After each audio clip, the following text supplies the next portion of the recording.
బ్రహ్మాండ స్వరూపుడిగా అఖండ మండలాకారుడిగా మారటం ఎలా, అఖండ మండలాకార తత్వాన్ని దర్శించి నిలుపుకునే శక్తి ఈ శరీరానికి ఉందా? నాకు తెలిసి ఈ ప్రశ్న మీరు వేసినట్టు లేదు, విశ్వానికి తెలియపరచడానికి నా గురువులు మీ నుండి చెప్పించిన అంశంగా తోస్తుంది. ఆ సామాజిక స్పృహ కలిగిన వ్యక్తి కపిలానంద సరస్వతి, ఆధ్యాత్మికమైన ఇది కలిగిన ఆయన శివానంద.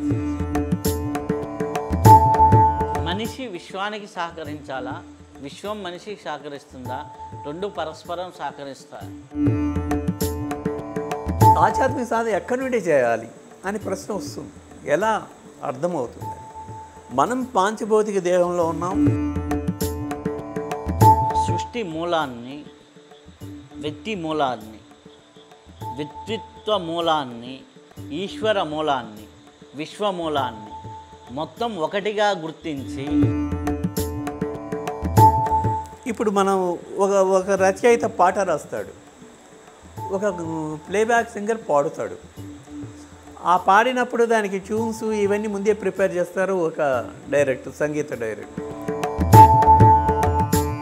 ఒక మనిషి ఫిజికల్ బాడీలో ఉన్నప్పుడు జాగృత వ్యవస్థలోను, నిద్రపోయినప్పుడు స్వప్నంలోను, సుషుప్తిలోను ఉంటాడు. వీటికి అతీతంగా